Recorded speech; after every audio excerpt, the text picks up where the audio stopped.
सलाम उस पर के जिसने बेकसों की दस्तगीरी की,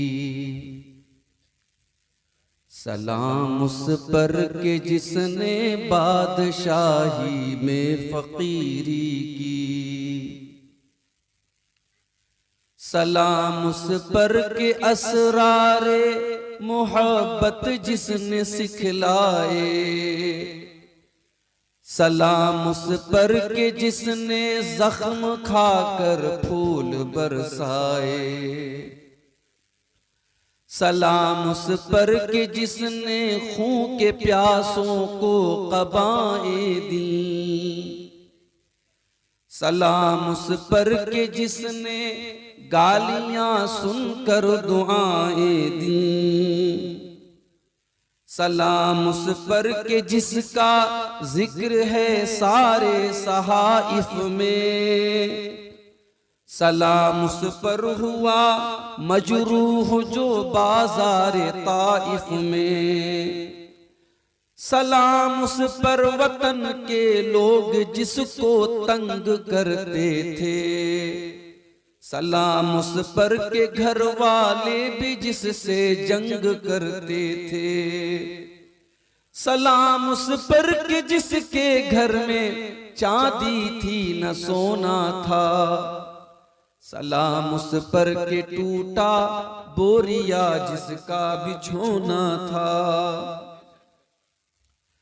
सलाम उस पर जो सच्चाई की खातिर दुख उठाता था, सलाम उस पर जो भूखा रह के औरों को खिलाता था, सलाम उस पर जो उम्मत के लिए रातों को रोता था, सलाम उस पर जो फर्शे खाक पर जाड़े में सोता था, सलाम उस पर जो दुनिया के लिए रहमत ही रहमत है, सलाम उस पर के जिसकी जात फख्रे आदमियत है, सलाम उस पर के जिसने झोलियां भर दी फकीरों की, सलाम उस पर के मशकें खोल दी जिसने असीरों की, सलाम उस पर के जिसकी चांद तारों ने गवाही दी, सलाम उस पर के जिसकी संग पारों ने गवाही दी, सलाम उस पर के जिसने जिंदगी का राज समझाया, सलाम उस पर के जो खुद बद्र के मैदान में आया, सलाम उस पर के जिसका नाम लेकर उसके शहदाई उलट देते हैं तख्ते कैसरियत औजदाराई, सलाम उस पर के जिसके नाम लेवा हर जमाने में बढ़ा देते हैं टुकड़ा सरफरोशी के फसाने में, सलाम उस जात पर जिसके परेशान हाल दीवाने सुना सकते हैं अब भी खालिदो हैदर के अफसाने, सलाम उस पर के जिसकी बज़्म में किस्मत नहीं सोती, दरूद उस पर के जिसके जिक्र से सैरी नहीं होती, दरूद उस पर के जिसके तज़करे हैं पाक बाजों में, दरूद उस पर के जिसका नाम लेते हैं नमाजों में, दरूद उस पर जिसे शम्ए शबिस्ताने अज़ल कहिए, दरूद उस ज़ात पर फ़ख्रे बनी आदम जिसे कहिए, दरूद उस पर सलाम उस पर, सलाम उस पर दरूद उस पर। अल्लाहुम्मा सल्लि व सल्लिम व बारिक अलैहि। सदर मुहतरम, नाज़िब इजलास, मोहतरम बुजुर्गों, नौजवान साथियों, माओ और बहनों, प्यारे बच्चों, आज का ये प्रोग्राम काफी पहले इस प्रोग्राम की तारीख मुतय्यन हुई थी और इसहाक भाई जो इस प्रोग्राम के जिम्मेदार हैं, उन्होंने 1 साल पहले ही से मुझसे ये वादा लिया था कि मुझे आज के इस प्रोग्राम में आना है, मगर हम सब जानते हैं कब किसके साथ क्या हालात हो जाएं कोई नहीं जानता। और मेरी अपनी सिचुएशन ये है, कल रात में मैं गुजरात के वापी में एक प्रोग्राम में था, वहां से ट्रेन पकड़ करके मुंबई आया, सुबह मुंबई की फ्लाइट से बनारस, बनारस से सीधे मदरसे, मदरसे के बाद चूंकि आज के इस प्रोग्राम में आना था और बनारस मुगल सराय से सिर्फ एक ही ट्रेन थी इस रूट की, ब्रह्मपुत्रा एक्सप्रेस, उस ट्रेन को पकड़ने के लिए मैं बाइक से अपने मदरसे से स्टेशन के लिए निकला। 5 मिनट की देर हो गई और ट्रेन मेरी आंखों के सामने से निकली। उसके बाद कोई ऑप्शन नहीं था, कोई फ्लाइट वगैरह भी नहीं थी और मैं स्टेशन ही पर बैठा था। फिर ये तय हुआ कि अब एक ही रास्ता है कि वहां से मैं 4 व्हीलर के जरिए, कार के जरिए आऊं। गूगल पर मैंने चेक किया 650 किलोमीटर का सफर और गूगल के मुताबिक 12 से 13 घंटे लग सकते थे। मैंने अल्लाह का नाम लेकर के, चूंकि मुसलसल सफर में था, रात में भी 1-2 घंटा ट्रेन में जो सोया हूँ और उसके बाद फिर ये सफर करना था। अल्लाह की तौफीक से मुसलसल 12 घंटे सफर करने के बाद तकरीबन 2 बजे आपके सोनाकोड़ के इलाके में पहुंचा और ये अल्लाह का करम है, उसकी तौफीक है और आप हजरात की मोहब्बत है कि इतनी रात के बावजूद आप हजरात मुंतजिर हैं और बैठे हुए हैं, हमारी माएँ बहनें भी बहुत सारी बैठी हैं। अल्लाह ताला आप सबकी, हम सबकी हाजिरी को कबूल फरमाए। और जो बातें मुझसे पहले मुकर्रिरीन ने बयान की और जो बातें मैं बयान करने जा रहा हूँ, इनमें जो बातें सही हों, जो कुरान और सुन्नत के मुताबिक हों, अल्लाह ताला उन बातों को हम सबको उस पर अमल करने की तौफीक अता फरमाए, आमीन। मेरे भाइयों, हम और आप बड़े खुशनसीब हैं। अल्लाह ताला ने हम पर बहुत बड़ा करम और एहसान ये किया कि उसने हमें और आपको अपने बेशुमार नबियों में अपने आखिरी नबी का उम्मती बनाया। हमें और आपको अल्लाह ताला ने मजहब इस्लाम का पैरोकार बनाया। दुनिया में आज लाखों मत हैं, संप्रदाय हैं, मजहब हैं, धर्म हैं, उनकी अपनी अपनी उपासना और पूजा की पद्धति है, तरीके हैं, मगर अल्लाह ताला ने हमें और आपको इस्लाम से नवाजा। हमें और आपको अल्लाह ताला ने तौहीद से नवाजा। ये अल्लाह की सबसे बड़ी नेमत है। और यही वजह है कि कुरान मजीद में अल्लाह तबारक व तआला ने किसी और चीज के ऊपर एहसान नहीं जताया। किसी और चीज का नाम लेकर के अल्लाह ने ये नहीं कहा कि मैंने ये चीज तुमको दे करके तुम पर एहसान किया। लेकिन अल्लाह ताला ने जब अपने आखिरी नबी जनाब मुहम्मद रसूलुल्लाह सल्लल्लाहु अलैहि वसल्लम को इस धरती पर भेजा, तो अल्लाह ताला ने इसको अपना बहुत बड़ा एहसान करार दिया। कुरान सूरह आले इमरान में अल्लाह ने फरमाया, लक़द मन्नल्लाहु अलल मुमिनीना इज़ बअथ फ़ीहिम रसूलन मिन अनफुसिहिम यतलू अलैहिम आयातिही व युज़क्कीहिम व युअल्लिमुहुमुल किताब वल हिकमा। ऐ ईमान वालों, अल्लाह ताला का बहुत बड़ा एहसान है तुम्हारे ऊपर, बहुत बड़ा करम है तुम्हारे ऊपर। उसने अपने आखिरी नबी को तुम्हारे अंदर भेजा, रसूलन मिन अनफुसिहिम, और ऐसा रसूल भेजा जो तुम ही में से है। तुम खाना खाते हो, मेरा नबी भी खाना खाता है। तुम बीमार होते हो, मेरा नबी भी बीमार होता है। तुम्हें दुनिया की जरूरतें लायक होती हैं, मेरे नबी को भी दुनिया की जरूरतें लायक होती हैं। हमने ऐसा नबी भेजा जो तुम ही में से है, ताकि तुम्हारे लिए वो नबी आइडियल बन सके, आदर्श बन सके, नमूना बन सके।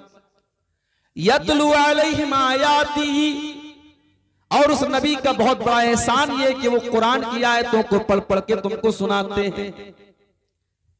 अल्लाह ने अगर सिर्फ कुरान को उतारा होता, कुरान को तुम पर तो लेते, मगर कुरान को समझने के लिए प्रैक्टिकल जरूरत थी। अल्लाह ने अपने नबी को प्रैक्टिकल करने के लिए, कुरान को समझाने के लिए अपने नबी को भेजा। वो नबी कुरान की थ्योरी भी पढ़ाते थे, वो कुरान को पढ़ पढ़ के सुनाया भी करते थे और कुरान पर अमल करके भी दिखाया करते थे। वयुज़क्कीहिम, और वो नबी तुम्हें पवित्र करने के लिए, तुम्हें पाक करने के लिए, तुम्हें साफ करने के लिए आया था। तुम्हारे अंदर बहुत सारी गंदगियां थी। तुम शराब पिया करते थे, तुम ज़िना किया करते थे, तुम मुर्दार खाया करते थे, तुम गैरुल्लाह के आगे सर झुकाया करते थे, तुम अपनी सौतेली मां से शादी तक कर लिया करते थे, अपनी बेटियों को कत्ल कर दिया करते थे, अपनी औरतों पर जुल्म किया करते थे, तुम जुआ खेला करते थे, तुम हराम खाया करते थे। वयुज़क्कीहिम, उस नबी ने आकर के तुमको पवित्र कर दिया, तुम्हें पाक कर दिया, तुम्हें तमाम गंदगियों से निकाला। वयुअल्लिमुहुमुल किताब वल हिकमा, और उस नबी का तीसरा काम ये है, वो नबी तुम्हारे लिए टीचर बन करके आए, तुम्हें तालीम देने के लिए आए। वो कुरान के टीचर बन करके आए, वो हदीस के टीचर बन करके आए। हमारे नबी टीचर थे, मुअल्लिम थे। आपने हमें किताब और सुन्नत की तालीम दी। ये अलग बात है। जिस नबी को अल्लाह ने टीचर कहा, मुअल्लिम कहा, और जिस नबी के ऊपर कुरान की पहली आयत इकरा के जरिए नाजिल हुई कि ऐ नबी आप पढ़िए, उस नबी के उम्मतियों का हाल आज क्या है। आज भारत की सरजमीन पर, आज भारत की धरती पर मुसलमान दुनिया की तालीम में भी बहुत पीछे और दीन की तालीम में भी बहुत पीछे है। मुसलमानों की बस्तियों में आप चले जाएं, ढंग के स्कूल नहीं, ढंग के मदरसे नहीं, कॉलेजेस नहीं, यूनिवर्सिटीज नहीं। मुसलमानों की बस्तियों की पहचान साउथ से लेकर के नॉर्थ तक और वेस्ट से लेकर के ईस्ट तक और कश्मीर से लेकर के कन्याकुमारी तक मुसलमानों की पहचान है बिरयानी की और कबाब की और पराठे की और तरह तरह के खाने पीने की चीजों से। मेरे भाइयों, मुसलमानों के इलाके खाने पीने के शौक से पहचाने जाते हैं। मुसलमान तालीम के लिए, कोचिंग सेंटर के लिए, इदारों के लिए और तालीम के लिए बहुत कम जाते हैं। ये बड़े अफसोस की बात है। हमारे नबी मुअल्लिम थे, हमारे नबी टीचर थे, हमारे नबी दुनिया को तालीम देने आए थे, दुनिया को जहालत से निकाल करके इल्म की रोशनी देने आए थे। हम उस नबी के उम्मती हैं मेरे प्यारे। उस नबी का मकाम ये है, उस नबी की अजमत ये है कि अल्लाह तबारक व तआला ने जितने नबियों को दुनिया में भेजा, हर नबी से अल्लाह ताला ने एग्रीमेंट लिया, हर नबी से अल्लाह ताला ने वादा करवाया कि अगर मेरा आखिरी नबी तुम्हारी जिंदगी में आएगा तो तुम मेरे आखिरी नबी को फॉलो करोगे, मेरे आखिरी नबी पर ईमान लाओगे, मेरे आखिरी नबी का सपोर्ट करोगे। इसकी दलील क्या है? अल्लाह सूरह आल इमरान में फरमाता है, व इज़ा ख़ज़ल्लाहु मीसाक़न नबिय्यीना लमा आतैतुकुम मिन किताबिन व हिकमा। अल्लाह ताला ने तमाम नबियों से एग्रीमेंट लिया, वादा लिया, ऐ मेरे नबियों, ऐ मेरे रसूलों, मैंने तुमको अपनी किताब दी है, मैंने तुमको नबी बनाया है। सुम्मा जाअकुम रसूलुम मुसद्दिक़ुल लिमा माअकुम। ऐ मेरे नबियों, अगर तुम्हारी जिंदगी में हमारा आखिरी नबी आ जाए जो तुम्हारी शरीयतों की तस्दीक करने वाला होगा, लतुमिनुन्न बिही व लतंसुरुन्नहु, तो तुम वादा करो कि तुम मेरे आखिरी नबी की मदद करोगे, तुम उसके ऊपर ईमान लाओगे। काला अक़ररतुम व अख़ज़्तुम अला ज़ालिकुम इसरी। अल्लाह ने सारे नबियों से ये एग्रीमेंट लिया कि क्या तुम इस बात का इकरार करते हो, क्या तुम इस बात पर हामी भरते हो? सारे नबियों ने कहा कालू अक़ररना, हाँ अल्लाह में इकरार करते हैं। काला फशहदू व अना माअकुम मिनश शाहिदीन। अल्लाह ने फरमाया तुम गवाह रहना और मैं भी गवाह हूं कि अगर मेरा आखिरी नबी तुम्हारी जिंदगी में आ जाए तो तुम उसके ऊपर ईमान ले आओ। ये हमारे नबी का मकाम है मेरे। अगर हमारे नबी की जिंदगी में अगर कोई दूसरा नबी भी आ जाता, अगर किसी दूसरे नबी की जिंदगी में अगर अल्लाह के आखिरी नबी आ जाते तो उस नबी को भी हमारे नबी की पैरवी करना पड़ता। ये मकाम है मेरे नबी का। आज लोग अपने बुजुर्गों की बात पर, अपने पीरों की बात पर, अपने इमामों की बात पर, अपने बड़ों की बात पर अल्लाह के रसूल की बात को ठुकरा देते हैं। मेरे भाइयों, ऐसे लोगों को अपने ईमान की खैर मालूम है। नबी की बात जहां आ जाए, नबी का फरमान जहां आ जाए, वहां फिर अपना दिमाग, अपनी अक्ल, अपनी मंतिक, अपनी लॉजिक मत लगाओ मेरे। हजरत उमर फारूक को देखिए। एक मर्तबा हजरत उमर फारूक तौरात का एक नुस्खा लाते हैं और उसको अल्लाह के नबी के सामने ला करके पढ़ने लगते हैं। अल्लाह के नबी का चेहरा गुस्से से लाल हो जाता है। अबू बकर सिद्दीक कहते हैं क्या है उमर, क्या तुम अल्लाह के नबी का चेहरा नहीं देख रहे हो? देखो अल्लाह के रसूल कितने गुस्से में हैं।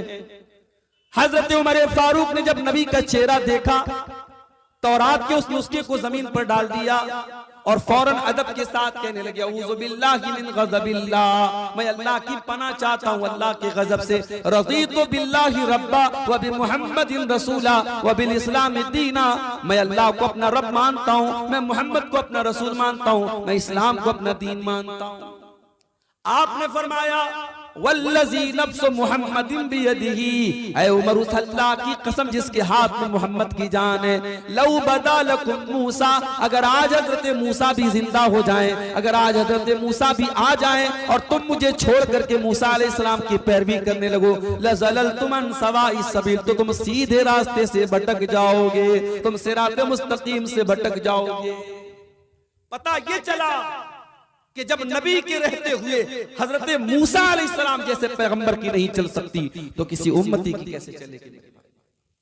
इसलिए बात नोट कर लो, कि अल्लाह के आखिरी नबी के आने के बाद अब अगर किसी को जन्नत में जाना है, किसी को अल्लाह क्या कामयाब होना है, अल्लाह के जहन्नम से बचना है, तो उसे अल्लाह के आखिरी नबी का कलमा पढ़ना पड़ेगा और आपके ऊपर ईमान लाना पड़ेगा। यहां तक कि अगर कोई तौहीद का कायल है, कोई एक अल्लाह के आगे सर झुकाता है, लेकिन अगर वो मोहम्मद रसूलुल्लाह सल्लल्लाहु अलैहि वसल्लम का कलमा नहीं पढ़ता है तो वो नजात नहीं पा सकता है। डॉक्टर जाकिर नायक ने एक मर्तबा किसी तकरीर में कहा था कि अगर कोई तौहीद का कायल है, कोई ला इलाहा इल्लल्लाह पढ़ता है और मोहम्मद रसूलुल्लाह नहीं पढ़ता है, तो डॉक्टर जाकिर नायक साहब ने कहा था कि उसकी 99.99% उम्मीद तो यही है कि वो जहन्नम में जाएगा, मगर 0.1% गुंजाइश है कि वो जन्नत में जाएगा। मगर कुरान और हदीस बताते हैं कि आखिरी नबी के आ जाने के बाद, जनाब मोहम्मद रसूलुल्लाह के आ जाने के बाद 0% भी किसी की गुंजाइश नहीं है कि वो अल्लाह ताला के नजात पाए, जब तक वो ला इलाहा इल्लल्लाह के साथ मोहम्मद रसूलुल्लाह का कलमा न पढ़ ले। मेरे प्यारे भाइयों, ये अजमत है मेरे नबी की, अपने रसूल की अजमत को पहचानो।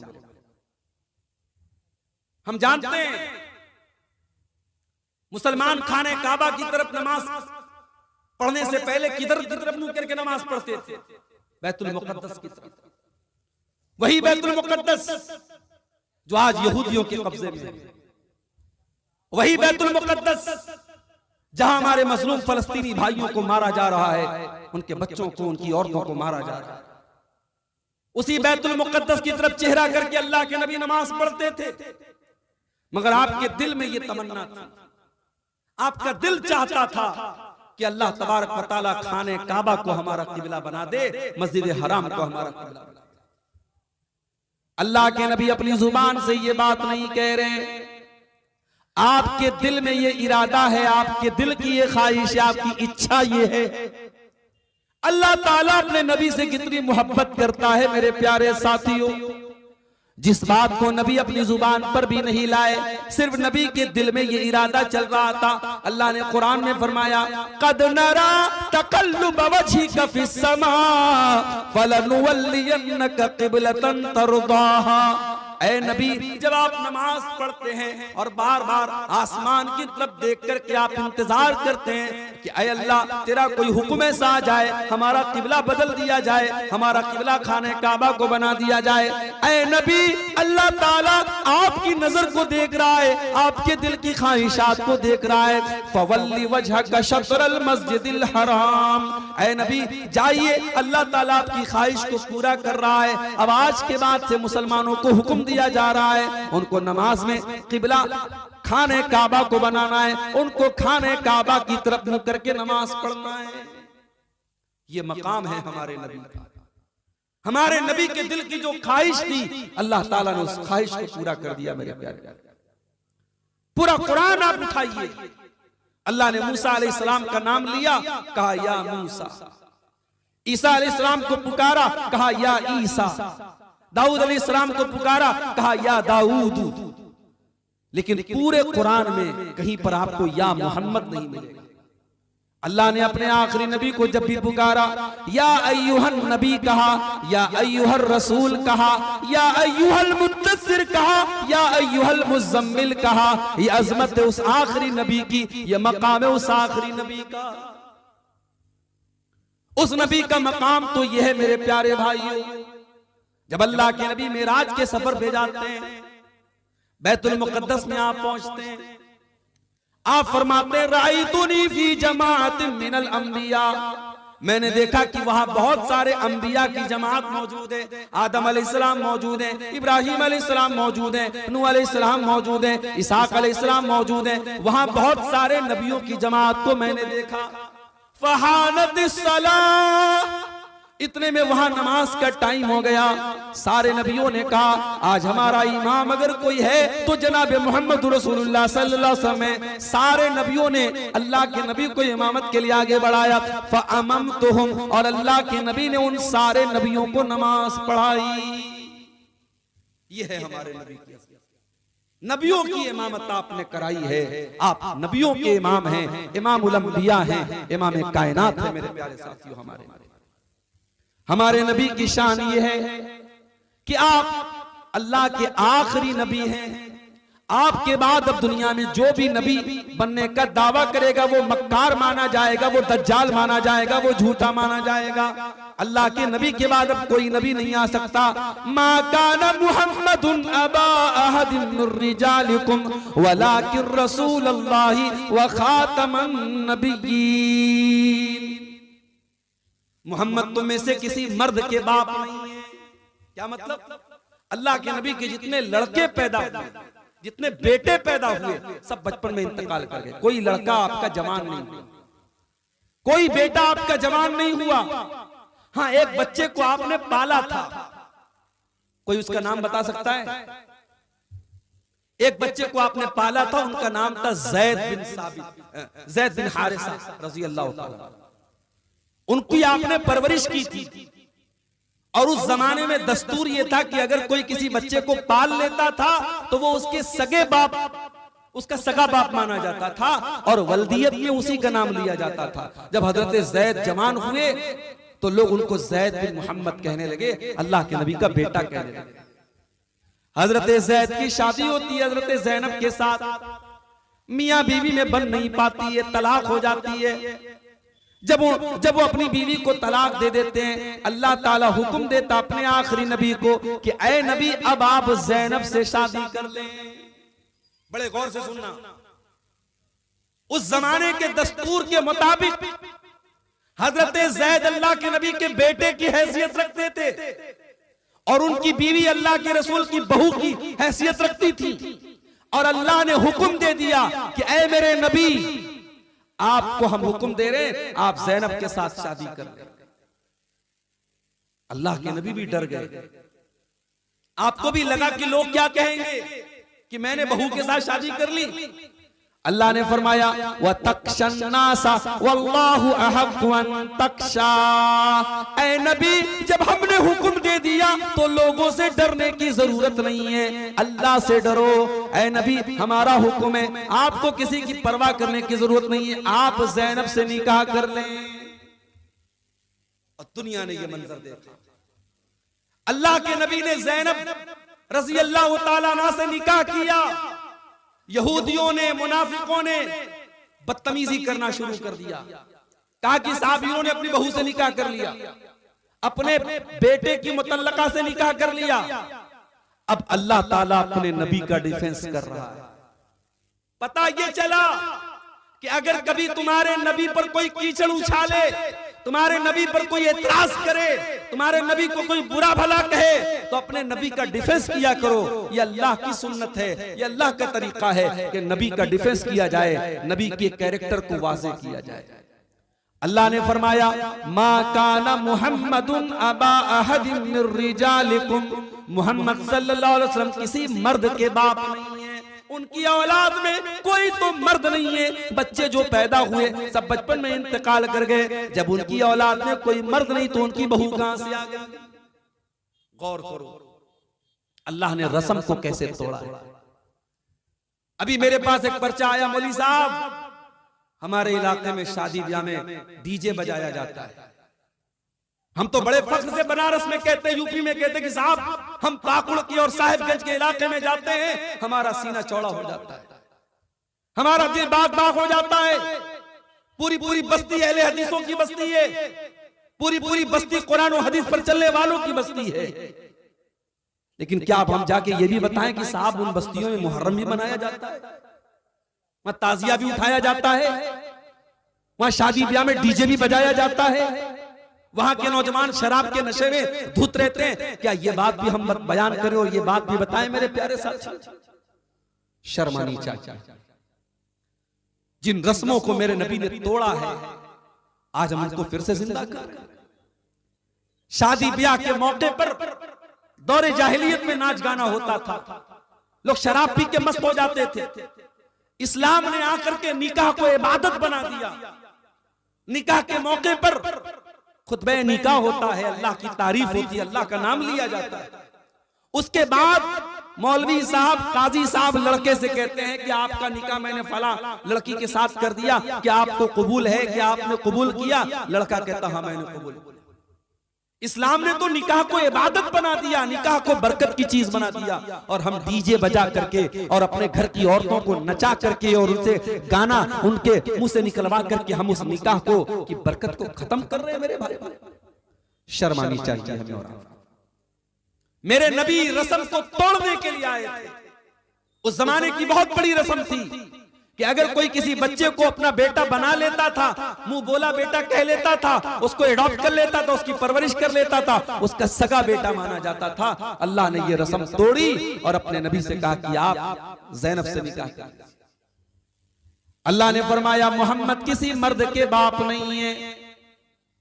उस पर एक और सवाल किया गया कि सारे मुसलमानों को तो 4 शादियों की इजाजत थी, लेकिन अल्लाह के रसूल के निकाह में ऑलरेडी 4 बीवियां थी और हजरत ज़ैनब 5वीं बीवी थी।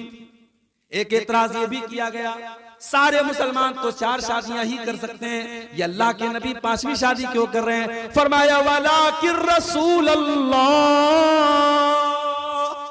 वो अल्लाह के रसूल हैं, तुम उनको अपने जैसा मत समझो, अपने ऊपर कयास मत करो। वो अल्लाह के हुक्म से कर रहे हैं। वो 5 निकाह क्या वो 9 निकाह कर सकते हैं, तुम्हें एतराज करने का कोई हक हासिल नहीं है। एक और एतराज किया गया कि अगर शादी करनी ही थी कोई और कर लेता, अबू बकर कर लेते, उमर कर लेते, उस्मान कर लेते, अली कर लेते, कोई सहाबी कर लेते, अल्लाह के नबी को अपने मुंह बोले बेटे की मुतल्लका से निकाह नहीं करना चाहिए। ये एतराज भी लोगों ने किया। फरमाया व खातमन नबीयीन, मेरा नबी तो आखिरी नबी है, मेरे नबी के ऊपर तो नबूवत की मुहर लगाई जा चुकी है, अब आपके बाद कोई नबी आने वाला नहीं है। अगर आप रस्मों रिवाज को नहीं तोड़ेंगे, अगर आप रस्मों रिवाज को खत्म नहीं करेंगे तो कौन खत्म करेगा? अफसोस की बात है मेरे भाई, जो नबी रस्मों रिवाज को तोड़ने के लिए आए थे, आज उस नबी के उम्मती रस्मों रिवाज में डूबे पड़े। जहेज की गंदगी आज आपके इस अहले हदीस समाज में और आपके इस अंसारी समाज में पाई जाती है। बाकायदा डिमांड होती है, लड़की वालों से बाकायदा डिमांड होती है।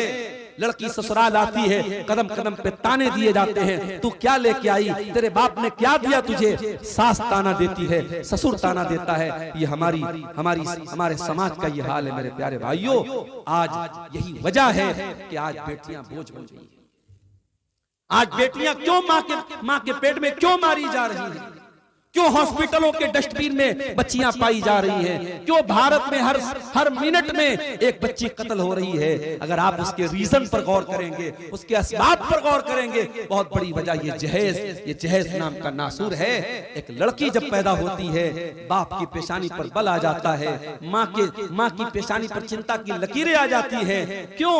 जब बेटी आती है तो जिम्मेदारी बन के आती है, माँ बाप को लगता है इसके जहेज का इंतजाम करना पड़ेगा। अभी उत्तर प्रदेश के सिद्धार्थ नगर में मेरा प्रोग्राम था, इत्तेफाक से रात में 9 बजे में पहुंचा। एक निकाह की तकरीब थी, निकाह का फंक्शन था।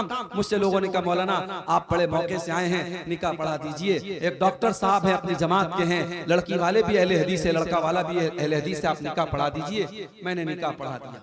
निकाह पढ़ाने के बाद में एक साहब कहने लगे मौलाना आपने निकाह तो पढ़ा दिया, आपको मालूम है इस निकाह में जहेज कितना मिला है?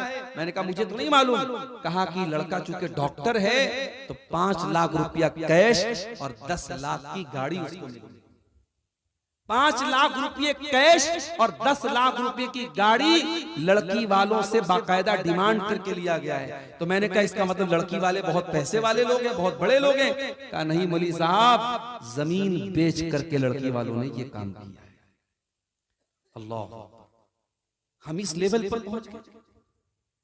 एक लड़की का बाप अपनी लड़की की शादी करने के लिए अपना घर बेचे, अपनी जमीन बेचे, अपनी किडनी बेचे, अपना जिस्म बेचे और उसके बाद वो लड़की की शादी करे। मेरे प्यारे साथियों, अल्लाह की कसम ये मेरे नबी का तरीका नहीं है, ये मेरे नबी को उसवा नहीं है। मेरे नबी ने बेटियों को बोझ नहीं बनाया है, मेरे नबी ने तो बेटियों को रहमत बनाया था। मेरे नबी ने तो बेटियों को रहमत बताया था। मेरे नबी ने जो तरीका बताया है उस तरीके में कभी लड़की के बाप को किसी के दरवाजे पे जाके भीख मांगने की जरूरत जरूरत नहीं है, किसी बैंक से लोन लेने की जरूरत नहीं है। इस्लाम ने तो लड़की के बाप पर किसी भी तरीके की दावत भी नहीं रखी है। दावत भी देगा तो लड़के का बाप देगा, वलीमा का इंतजाम लड़के वाला करेगा। लेकिन आज अफसोस की बात यह है, हम अहले हदीस भी हैं साहब, हम बड़े पक्के मुसलमान भी हैं, हम जो है बहुत अपने आप को दीनदार भी कह रहे हैं, और ये सारी गंदगियां आज हमारे अंदर हैं। मेरे प्यारे साथियों, उस नबी का कलमा पढ़ते वक्त हमें सोचना चाहिए, उस नबी से अपना नाम जोड़ते वक्त हम सोचना चाहिए कि वो नबी कैसे थे और हम कैसे। मेरे उस नबी की अजमत जानते हो? अल्लाह ने फरमाया, लक़द जाअकुम रसूलुम मिन अनफुसिकुम अज़ीज़ुन अलैहि मा अनित्तुम। ऐ मुसलमानों, तुम अल्लाह का शुक्रिया अदा करो, अल्लाह ने तुमको इतना प्यारा रसूल दिया, इतना प्यारा रसूल दिया। अजीजुन अलैहि मा अनित्तुम, जब तुम्हें तकलीफ पहुंचती है मेरे नबी को बुरा लगता है, तुम्हारी तकलीफ मेरे नबी के दिल को चोट पहुंचाती है, तुम तकलीफ में पड़ते हो और दर्द मेरे नबी को होता है। अजीजुन अलैहि मा अनित्तुम हरीसुन अलैकुम, और वो नबी तुम्हें हर तरीके से फायदा पहुंचाना चाहते हैं। हमारे नबी का मिशन एक था मेरे भाई, लोगों का कैसे फायदा हो जाए, लोगों का कैसे भला हो जाए, लोग कैसे जहन्नम की आग से बच जाए, यही मिशन था मेरे नबी का। ताइफ में पत्थर क्यों खाया? आपके ऊपर नमाज की हालत में आपका गला दबाने की कोशिश की गई, आपकी गर्दन पर गंदगी लाके डाली गई, आपको शायर कहा गया, आपको पागल कहा गया, आपको जादूगर कहा गया, आपको मक्का से निकलने पर मजबूर किया गया, आपसे जंग लड़ी गई, जंग ओहद में आपके दांत तोड़े गए, आपका चेहरा लहूलुहान हो गया, आप जख्मी हो गए, आपको जहर दिया गया। ये सारी तकलीफें मेरे नबी ने किस लिए बर्दाश्त की? मेरे भाई, क्या नौजुबिल्लाह मेरे नबी को शोहरत चाहिए थी? मेरे नबी को दुनिया की दौलत चाहिए थी? मेरे नबी को दुनिया में नाम कमाना था? नहीं, मेरे नबी का एक ही मिशन था, फलअल्लका बाक़िउन नफ्सका अला आसारिहिम इल्लम युमिनू बिहाज़ल हदीथ असफा। ऐ नबी, आपको तो बस एक बात की चिंता है, एक बात की फिक्र है, लोग कैसे ईमान ले आए। ऐ नबी, इस चिंता में, इस फिक्र में कहीं आप अपने आप को खत्म न कर लें, कहीं आप अपने आप को हलाल न कर लें। नबी का तो एक ही मिशन था मेरे भाई, नबी लोगों को जहन्नम की आग से बचाने के लिए आए थे। और इसीलिए अल्लाह के नबी फरमाते हैं, बुखारी और मुस्लिम की रिवायत है, ओ लोगो, मेरी मिसाल और तुम्हारी मिसाल ऐसी है जैसे कोई इंसान आग जलाता है, और जैसे ही आग जलाता है, फजाल हाज़िहिल फिराशु वद्दवाबु यकान फीहा, ये पतंगे और ये परवाने उस आग में जाने लगते हैं। उन पतंगों को, उन परवानों को वो हटाने की कोशिश करता है, मगर वो बार बार उस आग में जाते हैं। अल्लाह के नबी फरमाते हैं, अना आखिज़ुन बिहुजज़िकुम मानिन्नार व अंतुम तक़तहिमून फीहा। ऐ मेरी उम्मत के लोगों, मैं तो तुम्हारी कमर पकड़ पकड़ के तुमको जहन्नम की आग से बचाने के लिए आया हूं, लेकिन तुम बार बार जहन्नम की आग में चल जा रहे हो, चलते चले जा रहे हो। वो नबी हमें जहन्नम से बचाने के लिए आए। मेराज का वाकया याद कीजिए, अल्लाह ताला ने आपको 50 टाइम की नमाज दी, आप वापस आए, मूसा अलैहिस्सलाम से मुलाकात हुई, उन्होंने पूछा कि क्या मिला? कहा 50 टाइम की नमाज मिली। कहा मोहम्मद सल्लल्लाहु अलैहि वसल्लम, आपकी उम्मत 50 टाइम की नमाज नहीं पढ़ पाएगी, मैंने बनी इस्राइल को बहुत आजमाया है, बहुत तजर्बा किया है, आप जाइए और अपने रब से कम करवाइए।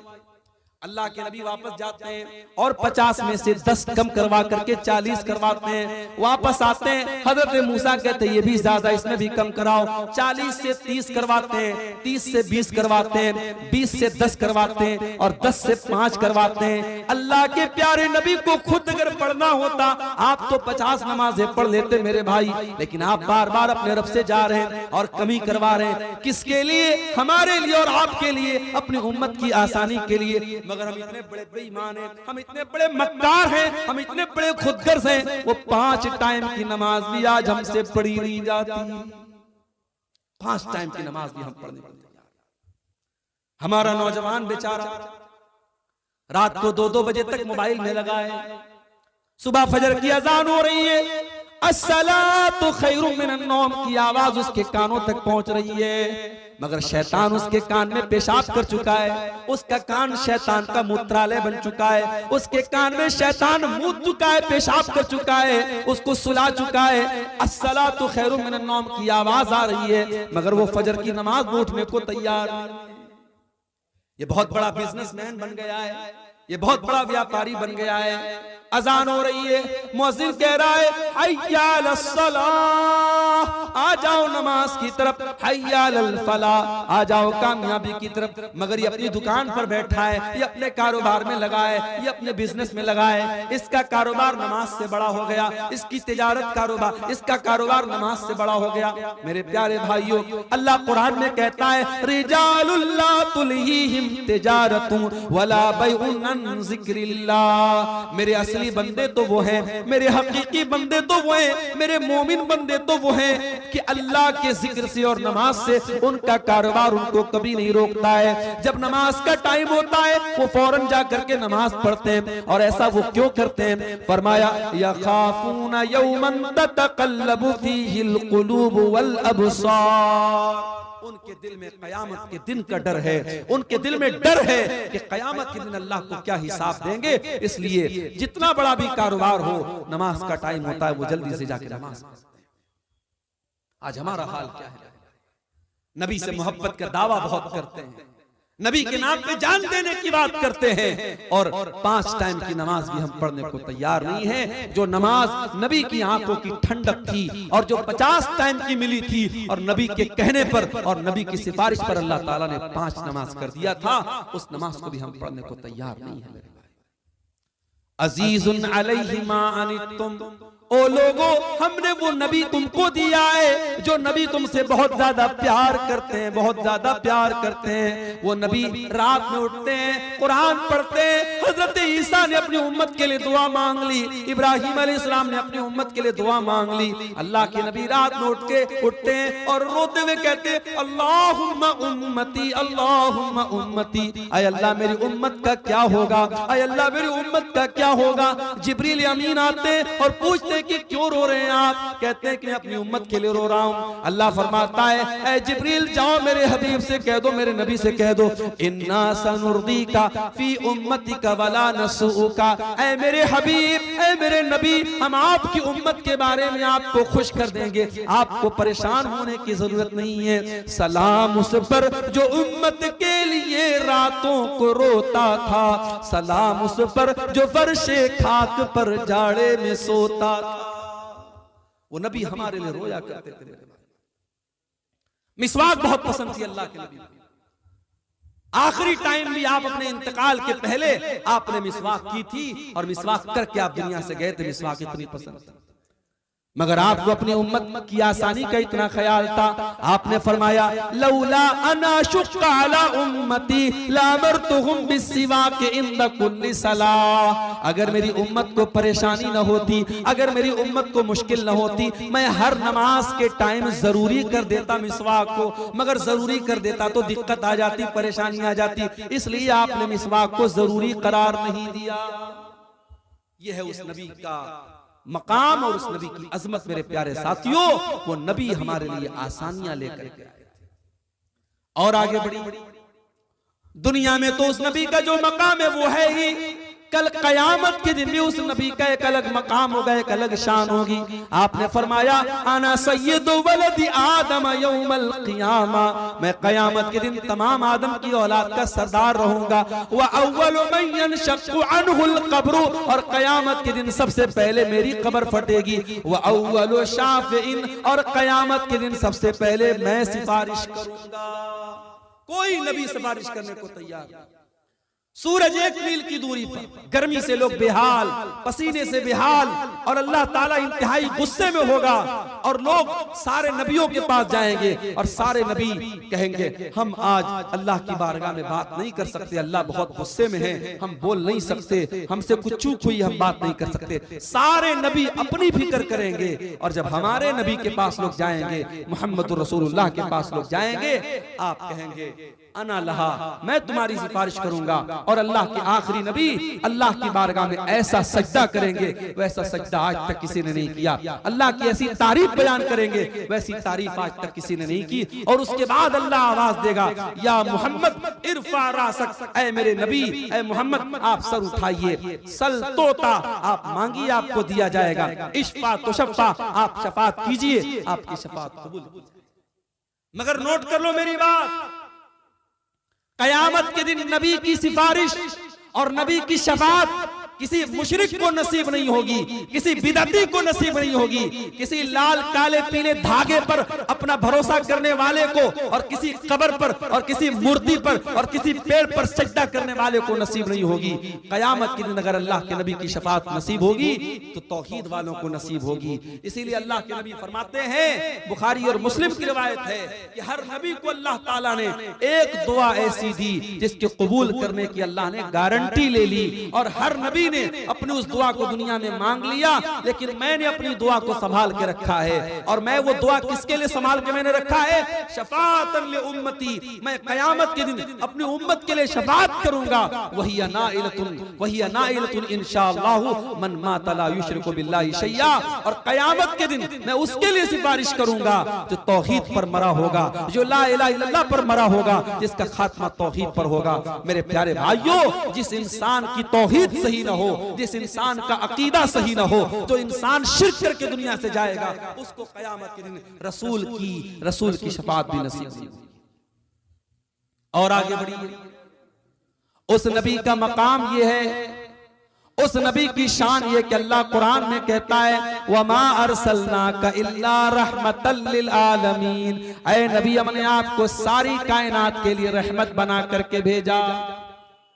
उस नबी की शान ये कि वो दुश्मनों के लिए भी रहमत बन करके आए, अपनों के लिए भी रहमत बन करके आए, मुसलमानों के लिए भी रहमत बन करके आए, गैर मुस्लिमों के लिए भी रहमत बन करके आए। वो नबी जानवरों के लिए भी रहमत बन करके आए। जानवरों को भी तकलीफ पहुंचाने का आपने हुक्म नहीं दिया। एक औरत ने बिल्ली को पकड़ा और बिल्ली को तड़पा तड़पा के भूखा प्यासा रखा, बिल्ली मर गई। अल्लाह के नबी फरमाते हैं वो औरत जहन्नम में जाएगी। उसने एक बिल्ली को, एक बेजुबान जानवर को तड़पा करके मार दिया। और एक वेश्या औरत, एक बच्चलन औरत, उसने कुएं से पानी निकाला और एक प्यासे कुत्ते को जो प्यास से तड़प रहा था, अपने मोजे से पानी निकाल करके कुत्ते को पिलाया। अल्लाह के नबी फरमाते हैं उस वेश्या औरत का ये अमल अल्लाह ताला ने कबूल करके उसकी बख्शिश कर दी। एक कुत्ते को, एक जानवर को पानी पिलाने की वजह से अल्लाह ताला ने उसकी मग़फ़िरत कर दी। जानवरों के लिए भी आप रहमत बनकर।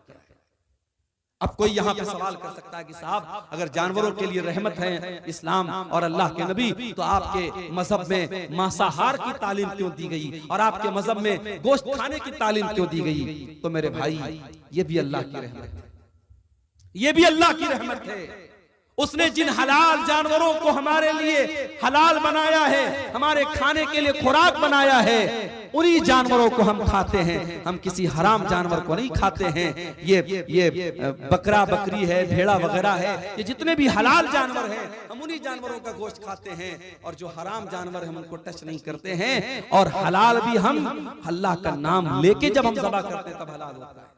ऐसा नहीं कोई बकरा अगर मरा पड़ा हो, जंगल में मरा पड़ा हो, हम नहीं खा सकते जब तक अल्लाह का नाम लेकर इस्लामी तरीके से उसको ज़बह न किया गया हो, हम उसको नहीं खा सकते हैं। और जब हम जानवर को ज़बह करते हैं तो मेडिकल साइंस ये कहता है कि जो आज जो झटके से मारते हैं जानवरों को, उसमें जानवर को बहुत तकलीफ होती है। और जो इस्लाम का तरीका है कि उसकी जो रगे, जो इस्लाम ने जो रगे बताई है, और उन रगों को के ऊपर जब छुरी चलाई जाती है तो जानवर की जान जो होती है बहुत आसानी से निकलती है। और इसीलिए अल्लाह के नबी फरमाते हैं जब तुम जानवर को ज़बह करो तो अच्छे तरीके से ज़बह करो, छुरी को तेज कर लो। जानवर को तड़पा तड़पा के मारने की इस्लाम तालीम नहीं देता है। मेरे नबी तो बेजान चीजों के लिए भी रहमत बन करके आए। आप एक खजूर के तने पर खड़े होकर के खुतबा दिया करते थे। एक औरत की नजर पड़ गई जो अल्लाह के नबी के खुतबे में आया करती थी। उसने देखा कि अल्लाह के नबी खजूर के तने पर खड़े होकर के खुतबा दे रहे हैं।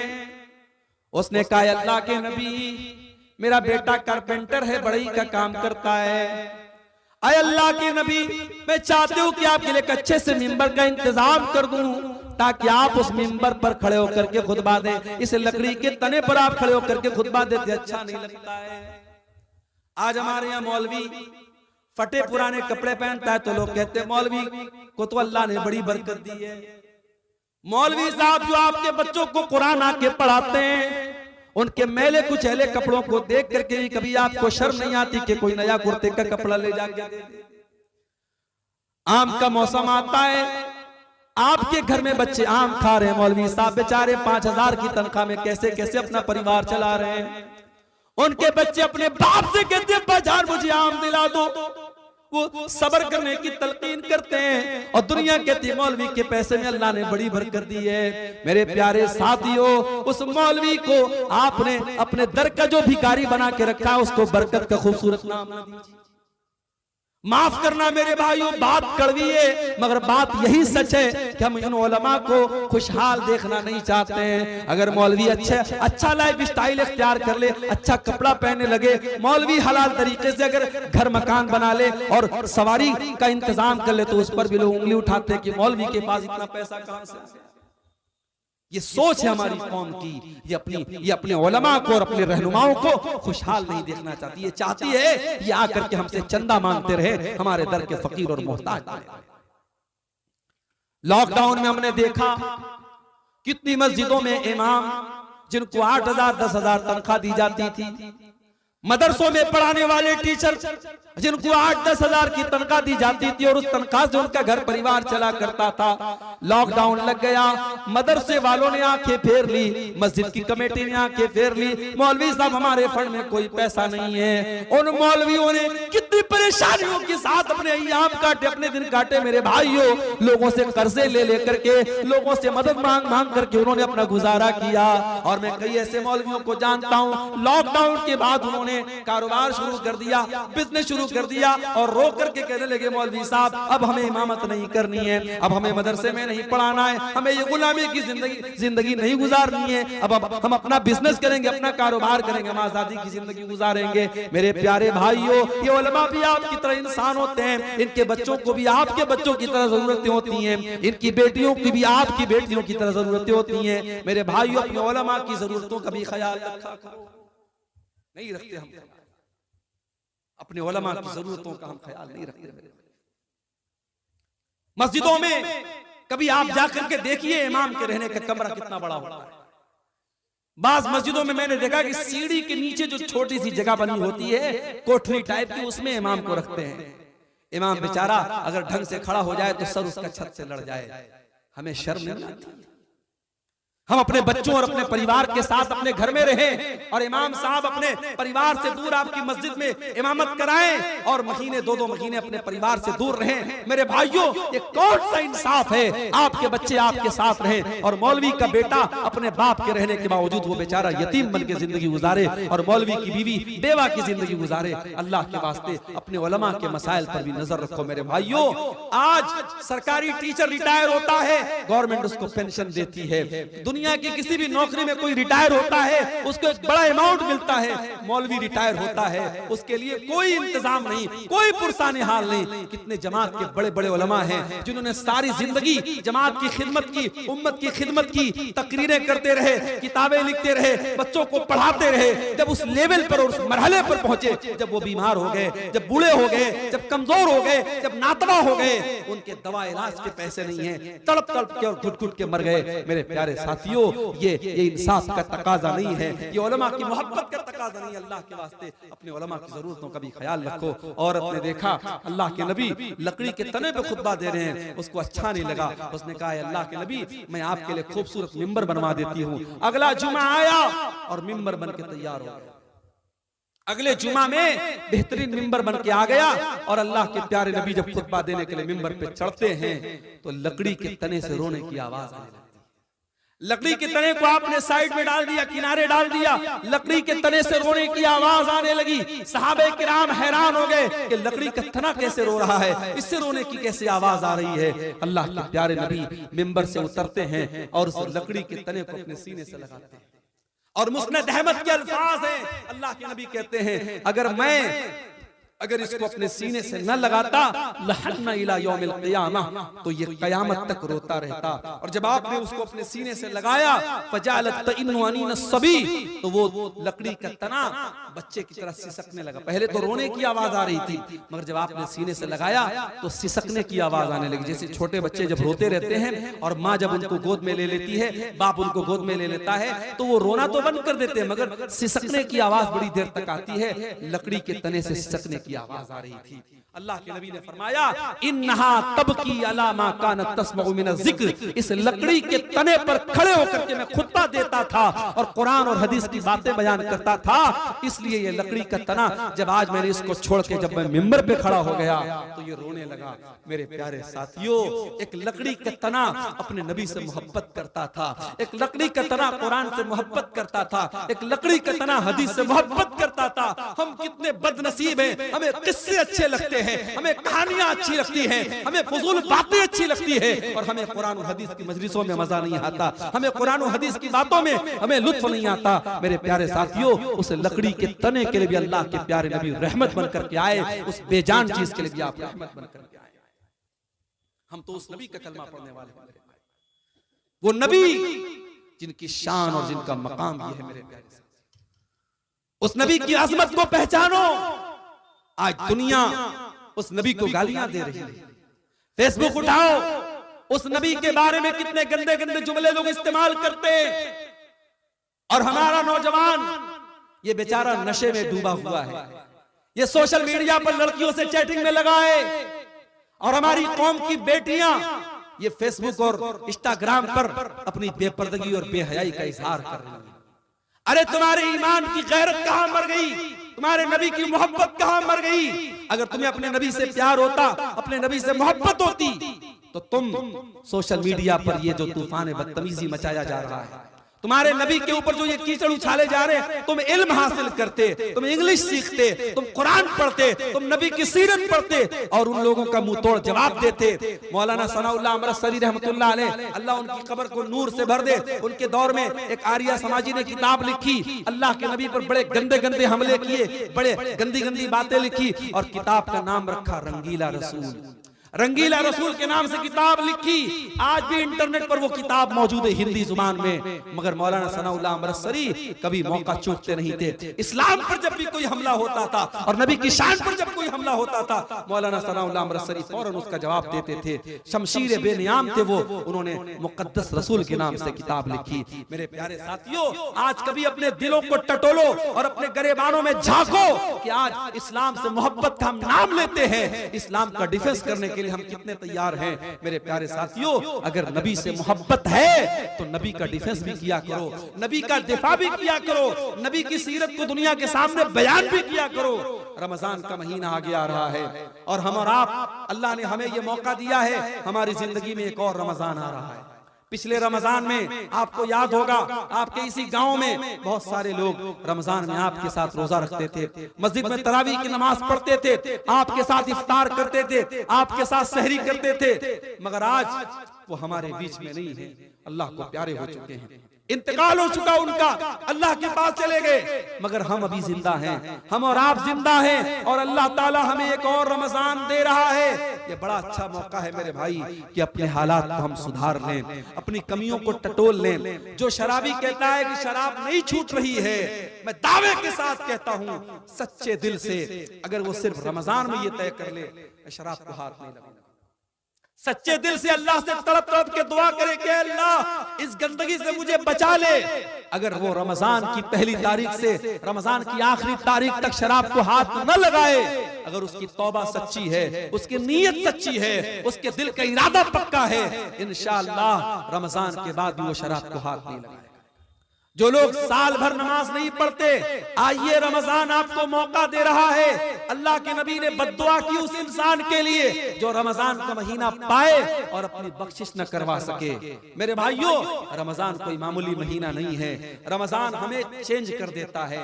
आम दिनों में हम नहीं उठते सुबह 4 बजे, आम दिनों में हम दोपहर का खाना खाते हैं, आम दिनों में हम शाम को 5 बजे कुछ नहीं खाते हैं, मगर रमजान में सब चेंज हो जाता है। सुबह 4 बजे उठ करके सहरी खा रहे हैं, दोपहर दोपहर में हम भूखे प्यासे हैं, फिर शाम को इफ्तार के टाइम हम खाना खा रहे हैं, फिर रात में तरावी पढ़ रहे हैं, सोने का टाइम बदल गया, उठने का टाइम बदल गया, खाने का टाइम बदल गया। रमजान हमें सबक दे रहा है कि अगर तुम चाहो तो अपने आप को चेंज कर सकते हो, अगर परिवर्तन लाना चाहो, अगर चेंजिंग लाना चाहो, अगर पक्का इरादा करो तो अपने आप को चेंज कर सकते हो।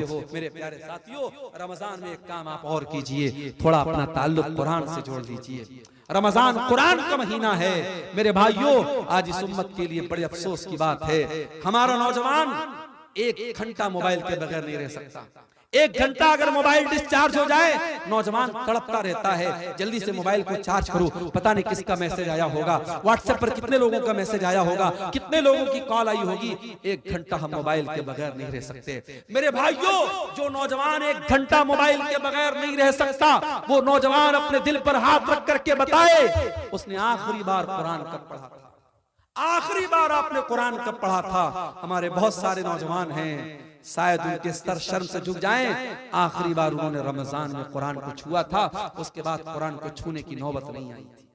ये कुरान भी तो अल्लाह का मैसेज है, ये कुरान भी तो अल्लाह का पैगाम है। कल कयामत के दिन अल्लाह पूछेगा, मेरे बंदे, मेरा मैसेज तेरे घर में पड़ा था, मेरा पैगाम तेरे घर में पड़ा था, मेरी किताब तेरे घर में पड़ी थी, तूने कभी नहीं समझा, तूने कभी नहीं पढ़ा, तूने कभी गौर नहीं किया, कभी उस कुरान को समझने की कोशिश नहीं की। मेरे प्यारे साथियों, इस कुरान को पढ़ो। और आज अगर भारत के 25 करोड़ मुसलमान ये तय कर लें कि हर मुसलमान 4 कुरान गैर मुस्लिमों तक बांटेगा, 4 कुरान हिंदी में, बंगला में, जो भी जुबान हमारा गैर मुस्लिम भाई जानता है उसको पहुंचाएगा। अगर भारत के 25 करोड़ मुसलमान ये तय कर ले तो 100 करोड़ गैर मुस्लिमों तक बड़ी आसानी के साथ कुरान को पहुंचाया जा सकता है। मेरे भाइयों, ये काम करने का है।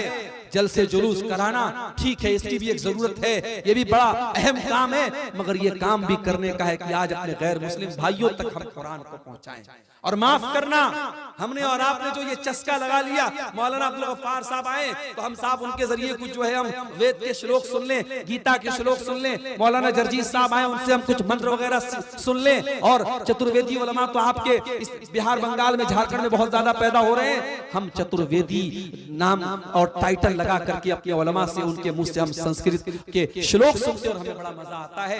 ये कोई मुनासिब बात नहीं है, ये कोई अच्छी बात नहीं है। बेहतर तो ये था कि आप अपने गैर मुस्लिम भाइयों को कुरान की आयतों के जरिए समझाते, जन्नत के बारे में उनको बताते, जहन्नम के बारे में उनको बताते। मेरे प्यारे साथियों, आज काम ये करने का है, आज नबी की सीरत को आम करने का मौका और वक्त है। मेरे भाइयों, आज दुनिया प्यासी है, आज दुनिया को जरूरत है मोहम्मद रसूलुल्लाह की तालीम को जानने की।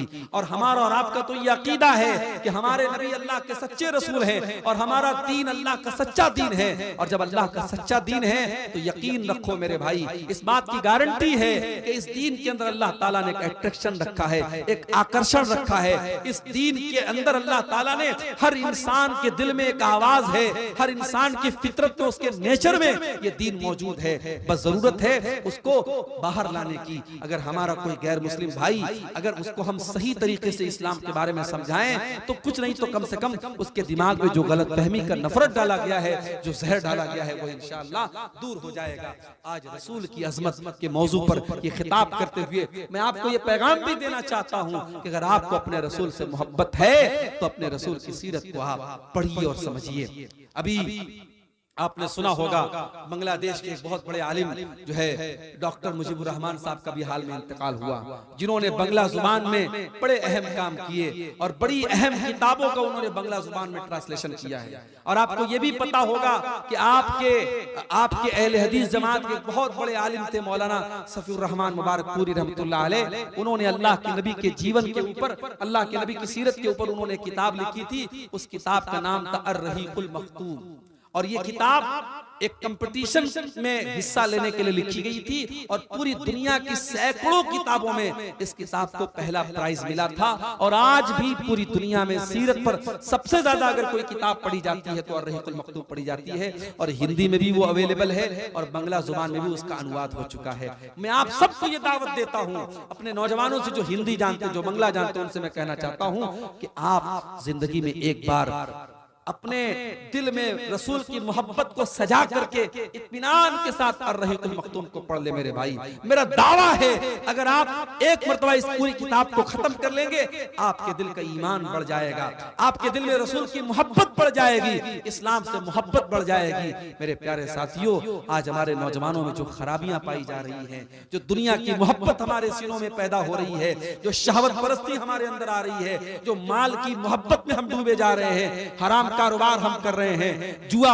और सट्टे के नए नए तरीके हमारा नौजवान अपना रहा है। अभी कटिहार के इलाके में मैं गया, एक साहब बताने लगे कोई कंपनी आई है जो बिटकॉइन वगैरह के नाम से पैसा कलेक्ट करती है और इतना पैसा उसमें लगाओ, हर महीना इतना पैसा मिलेगा, और पूरा गांव वो काम कर रहा है।